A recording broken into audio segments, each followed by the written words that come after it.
We're inside the Carrier Dome as Syracuse moves on to the second round of the NCAA tournament after an 11-9 victory over Albany on Sunday. Alongside Nick Dugan, I'm Kevin Ryans. Welcome to a special web edition of Orange Press Pass as we're here reviewing the game that Syracuse just played. And Syracuse, again, 11-9 winners, but the game didn't start off quite well for SU.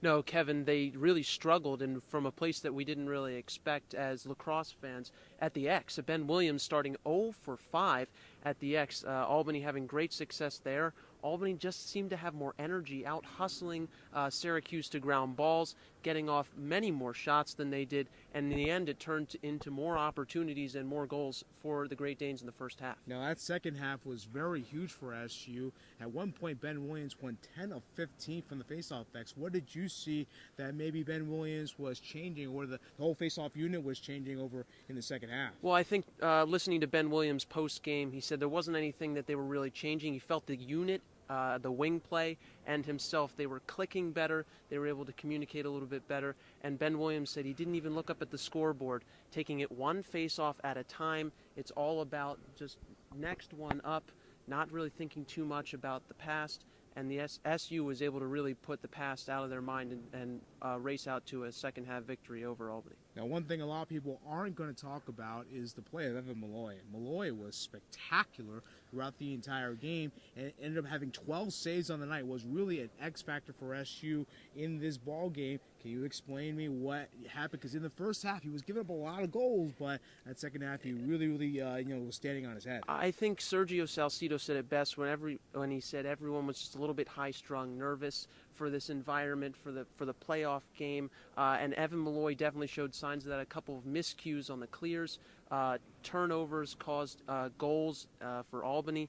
But in the second half, his defense was able to really rally around him, and as he mentioned, just forcing Albany to take some outside shots, giving them no looks inside, able to give him shots that he was able to see clearly from stick to his own stick, and I think that mentality really helped him succeed in the second half. Syracuse wins 11-9 over Albany. Let's hear what Coach John Desko had to say after the game. I thought that Albany was extremely well prepared and came out on fire tonight. We didn't expect their face-off guy to do as well as he did, and I thought he was a big part of getting them the ball to that potent offense. They created some transition. I think defensively they played very aggressively too, and did some things that we didn't really expect.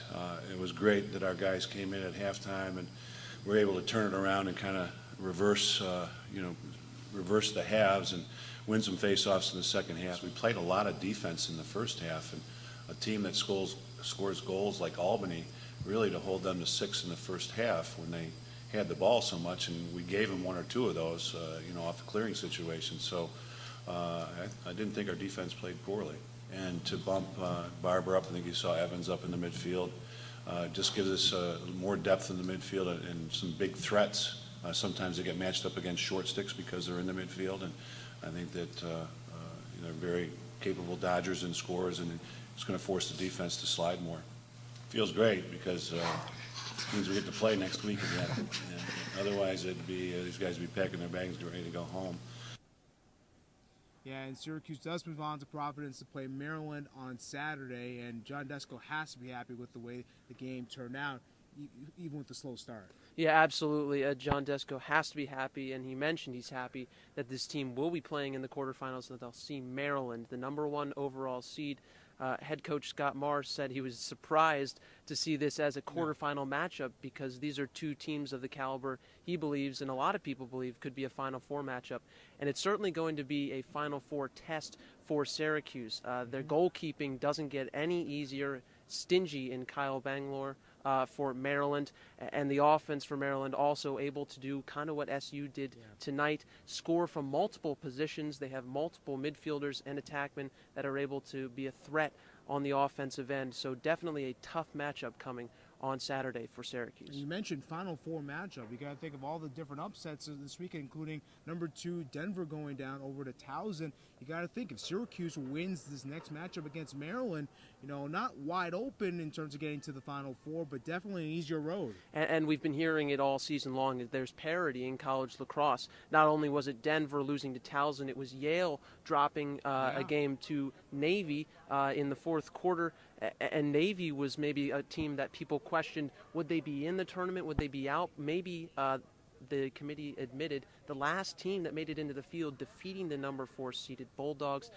And as you mentioned, Kevin, if Syracuse can get past Maryland, it stands to reason that Syracuse could find themselves certainly playing on Memorial Day. Well, Syracuse's journey over to Philadelphia starts off with a bang. An 11-9 victory over Albany on Sunday. They move on to take on Maryland next weekend at noon on Saturday. For Nick Dugan, I'm Kevin Ryans. Make sure you follow us on Twitter at Citrus TV Sports and give us a like on our YouTube page at Citrus TV.